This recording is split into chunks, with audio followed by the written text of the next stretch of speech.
किसी ने क्या खूब कहा है कि मिल ही जाएगी मंजिल, यूँ भटकते भटकते गुमराह तो वो हैं जो घर से निकला ही नहीं। तो इसी सोच के साथ, इसी विचार के साथ कि अगर आप अपने प्रयास करते रहेंगे तो आपको आपकी मंजिल ज़रूर मिल जाएगी, देर या सबेर। आज की कहानी शुरू करते हैं। जय श्री कृष्ण, राधे राधे, जय जगन्नाथ, राम राम। एक बार फिर से आपका स्वागत है आपके अपने चैनल पे।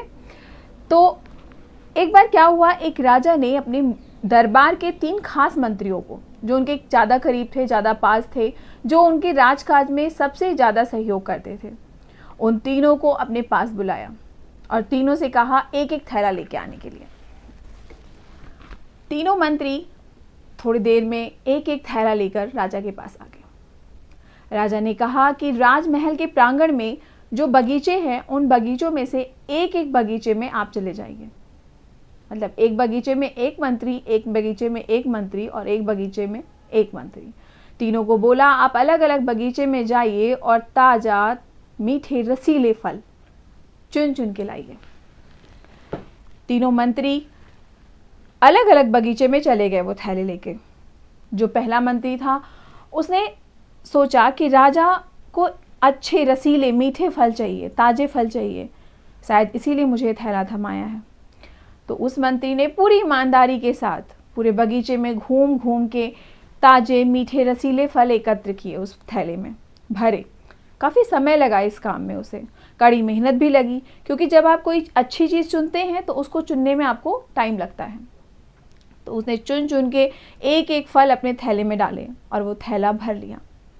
वहीं जो दूसरा मंत्री था, जो दूसरे बगीचे में गया था, उसने सोचा कि कौन सा राजा थैला खोलेंगे और देखेंगे कि फल कैसे हैं और कैसे नहीं हैं। उसको जो भी, बहुत अधिक परिश्रम ना करते हुए, उसको जो भी फल आगे दिखे वही फल उसने तोड़ तोड़ के उसमें थैले में रखना शुरू कर दिया और थैले को भर लिया। तो उसके थैले में क्या हुआ, कुछ फल सड़े थे, कुछ फल गले थे, कुछ ताज़े भी थे।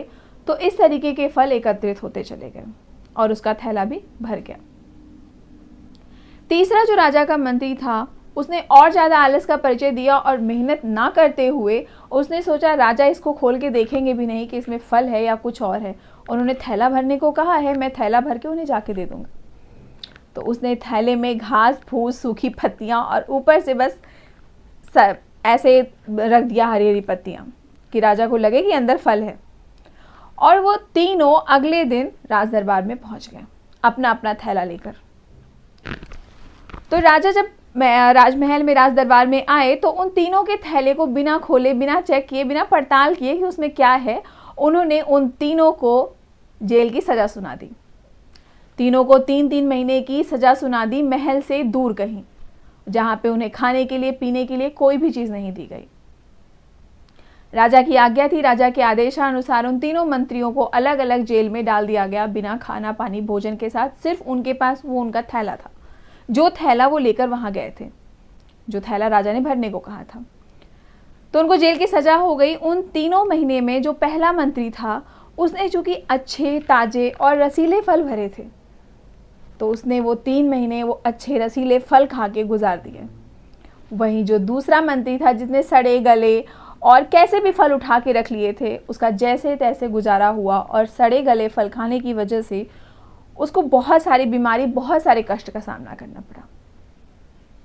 हाँ, अब बारी आती है तीसरे मंत्री की। तीसरा मंत्री, जिसने हड़बड़ी में कोई भी अच्छे फल छोड़िए कुछ भी नहीं, सिर्फ घास फूस भर लिया था, कुछ भी जो पाया वो बस थैले भरने से उसको मतलब था। तो उसने अपना थैला भर लिया था, तो उसको खाने के लिए कुछ नहीं मिला और भूख से वो तड़पता रहा। तो राजा ये तीनों मंत्रियों के द्वारा ये कहना चाह रहे थे कि भगवान ने भी हमको एक एक थैला दिया है, हमारा ये जीवन दिया है, ये समय रूपी थैला दिया है, जिसको कुछ लोग तो अच्छे कर्मों द्वारा भर रहे हैं, अच्छे, बहुत अच्छे कर्मों द्वारा। कुछ लोग कुछ भी भर रहे हैं और कुछ लोग कुछ भी नहीं भर रहे हैं। तो आपके साथ जो है वो आपका ये थैला ही जाने वाला है। जब भी आप इस संसार को छोड़ेंगे, आपके साथ आपका वो थैला जाएगा, उसके अलावा कुछ नहीं जाएगा। तो आप ये भरोसा रखिए कि आप क्या भर रहे हैं अपने थैले पे। आप अच्छी चीज़ भर रहे हैं या खराब चीज़ भर रहे हैं या कुछ भी कूड़ा करकट ले जाके भर ले रहे हैं।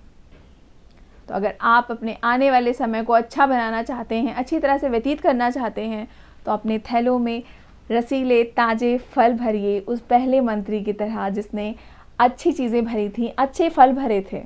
तो आप अपने अच्छे कर्म भरिए अपने थैले में, अच्छे काम करिए और प्रभु में दिन रात ध्यान लगाइए। वो जो राजा है ना, वो कोई और नहीं, वो दर्शाया गया है कि वो राजा वो जो संसार का राजा है। और आप अगर कोई खराब कर्म करते हैं तो कोई और भले ना देखे, वो राजा आप खुद देखेंगे और वो हर जगह से आपको देख रहा है। और वो जो भी आपने भरा है अपने उस थैले में, वो आपको ही रिवर्स होने वाला है। तो इसी सोच के साथ कि आप एक अच्छे कर्म करते रहिए, लोगों का भला करते चलिए और अपने भगवान पे अटूट विश्वास बनाकर अपने काम को करते चलिए। फिर मिलेंगे किसी ऐसे ही अच्छे नए दिलचस्प वीडियो के साथ। तब तक के लिए जय श्री कृष्ण, राधे राधे, जय जगन्नाथ, राम राम।